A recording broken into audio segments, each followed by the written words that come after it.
चंद्रपूरच्या वरोरामधून एक विद्यार्थिनी आंदोलनाला पाठिंबा देण्यासाठी जंतर मंतरवर आली आहे। पंजाब या ठिकाणी ही विद्यार्थिनी इंजिनिअरिंगचं शिक्षण घेते।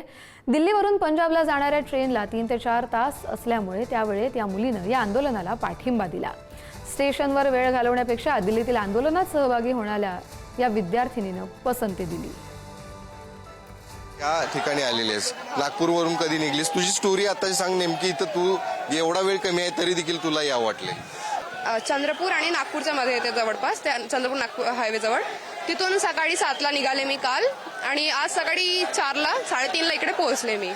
तर तिथून माझे तसं पॅरेंट्सने मनाई केली होती जायला, पण माझं ठरलं होतं की आपण ज्या याच्यात शिकत आहोत, आपण स्टुडंट्स आहोत, पण मग आपण स्टुडंटची सपोर्ट का नाही करू शकत, त्या विचाराने आले होते मी। तर किती वाजता निघाली होतीस तिथून आपलं स्टेशनवरून स्टेशनवरून कदाचित मी 6ला जवळपास निघाले होते। ट्रॅफिक होता मध्ये मध्ये, तर तिथून 6:45ला वगैरे पोहोचले मी इकडे। आता इथून पुढचा प्रवास तुझा कसा असतो आणि किती तास इथं थांबणार? आता माझी 12ची ट्रेन आहे।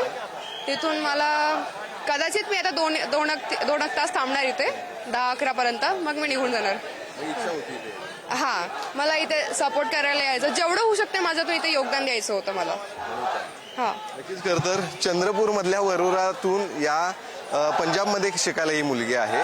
अर्थातच हे खरंच असताना वरोरातून जेव्हा दिल्लीमध्ये ही पोहोचली, दिल्लीतून पंजाबला जाणारी ट्रेन तिची आता जवळपास 12-1 वाजता आहे आणि अर्थात जेवढा आता वेळ आहे त्या वेळेत या ठिकाणी येऊन तिला सपोर्ट या ठिकाणी करायचा होता आणि अर्थातच तिनं हा सपोर्ट केलेला देखील तिने प्रतिक्रिया व्यक्त केली। त्यामुळे निश्चितच कशा पद्धतीने या आंदोलनाला प्रत्येकजण मिळेल तेवढा वेळ देऊन या ठिकाणी येताना आपल्या सगळ्यांनाच या ठिकाणी पाहायला मिळत आहेत।